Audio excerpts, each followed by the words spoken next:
Hi viewers, Assalamu alaikum. I'm Shehzad and you're watching Shehzad Manzoor Official.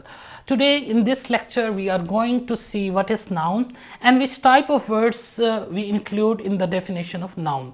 आज हम इस lecture में ये देखेंगे कि नाउन क्या होता है और नाउन में किस किस्म के अल्फाज को शामिल किया जाता है. तो let's get started. What is noun? Noun is the name of any person, any place, anything or any idea. Noun किसी भी शख्स का नाम हो सकता है, किसी भी जगह का नाम हो सकता है, किसी भी चीज़ का नाम हो सकता है और इसी तरह किसी भी आइडिया का नाम हो सकता है. अब हम देखेंगे वन बाय वन कि जब हम नाउन की तारीफ में पर्सन्स की बात करते हैं तो पर्सन से हमारी क्या मुराद है, इसी तरह से प्लेसेस की बात करते हैं तो प्लेसेस से क्या मुराद है, इसी तरह थिंग्स की जब हम बात करते हैं तो थिंग्स से हमारी क्या मुराद है, इसी तरह से जब आइडिया की बात करते हैं तो आइडिया से हमारी क्या मुराद है in the definition of noun. तो स्टार्ट करते हैं. सबसे पहले what do we include in persons, कि जब हम नाउन की तारीफ में पर्सन्स की बात करते हैं तो पर्सन से हमारी क्या मुराद है.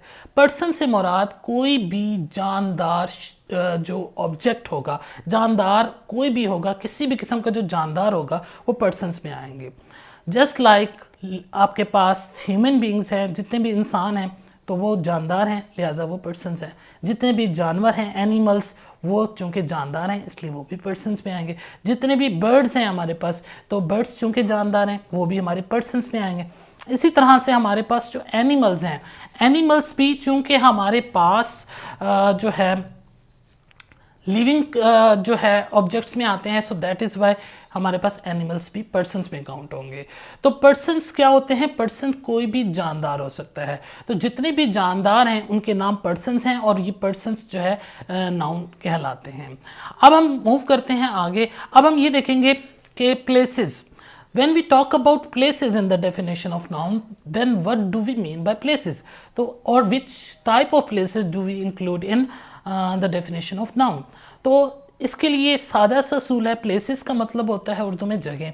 दुनिया में जितनी भी जगह हैं वो सारे के सारे उनके नाम जो है वो प्लेसेस में काउंट होते हैं. For example that place can be some country. वो किसी मुल्क का नाम हो सकता है, किसी सिटी या शहर का नाम हो सकता है, किसी टाउन का नाम हो सकता है, किसी विलेज का नाम हो सकता है, किसी गली मोहल्ले का नाम हो सकता है. वो नाम, वो प्लेस जो है कोई पॉइंट ऑफ लोकेशन हो सकती है. अब इसकी अगर फर्दर देखें, अगर वो सिटी हो तो मिसाल के तौर पे सिटी में बहावलपुर एक सिटी है तो ये भी एक प्लेस का नेम है. इसी तरह हमारे पास इस्लामाबाद है, लाहौर है, ये सारे सिटीज़ हैं और ये प्लेसेस हैं.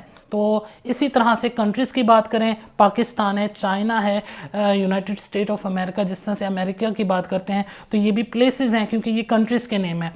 तो एनी टाइप ऑफ प्लेस, किसी भी किस्म की जो प्लेस है वो हमारी नाउन में शामिल की जाएगी. अब हम आगे बढ़ते हैं और देखते हैं what do we include in things.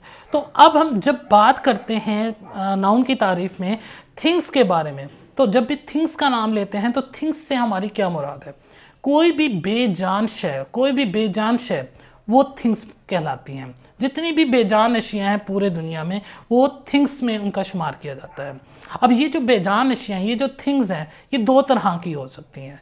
एक वो जिनको हम गिन सकते हैं और उनको हम काउंटेबल थिंग्स कहते हैं, और एक वो जिनको हम गिन नहीं सकते, सिर्फ और सिर्फ मेजर कर सकते हैं.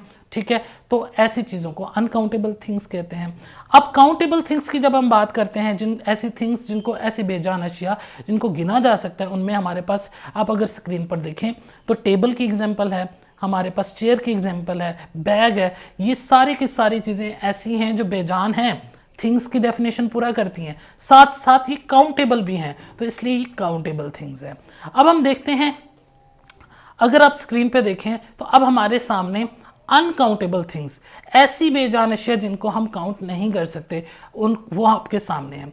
इसमें सबसे पहले एग्जांपल हमारे पास गोल्ड की दी हुई है. सोना, सोने को हम गिन नहीं सकते बट उसे तोल सकते हैं, इसीलिए ये भी अनकाउंटेबल थिंग्स में है. इसी तरह से दूसरी एग्जांपल हमारे पास राइस की दी हुई है. राइस को भी अब गिना तो नहीं जा सकता, उसको सिर्फ तोला जा सकता है, इसलिए ये भी अनकाउंटेबल थिंग्स में है. इसी तरह से हमारे पास व्हीट है, गंदम, तो गंदम के दाने भी गिने नहीं जाते, गंदम को हमेशा तोला जाता है, सो ये भी अनकाउंटेबल थिंग्स में इसका शुमार होगा। तो इसमें हमने देखा थिंक कोई भी बेजान शय का नाम है, और ये बेजान चीज़ें काउंटेबल भी हो सकती हैं, अनकाउंटेबल भी हो सकती हैं, लेकिन दोनों सूरतों में ये नाउन की तारीफ का हिस्सा है। अब हम आगे चलते हैं और देखते हैं when we talk about ideas, हमने ये भी तो देखा था ना कि noun is the name of any idea. तो आइडिया से हमारी क्या मुराद है?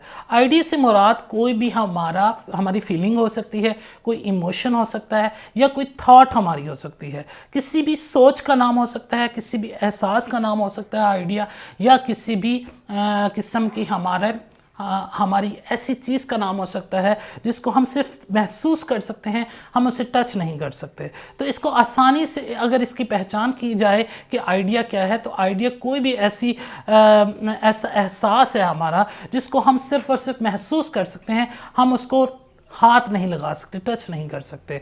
तो अब इसकी एग्जांपल्स क्या हो सकते हैं? जैसे लव है, लव को महसूस किया जा सकता है, उसको टच नहीं किया जा सकता, लिहाजा वो आइडिया में आएगा, और आइडिया एक नाउन होता है।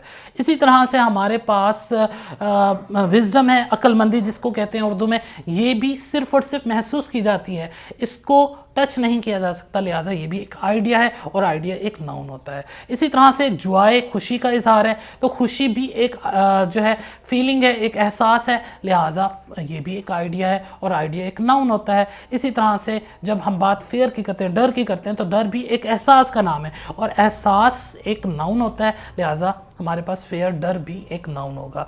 तो आज के इस लेक्चर में ओवरऑल हमने ये सीखा कि नाउन क्या होता है, और नाउन में किस किस्म के अल्फाज शामिल होते हैं, और नाउन की तारीफ को हमने तफसीलन आज के इस लेक्चर में सीख लिया है।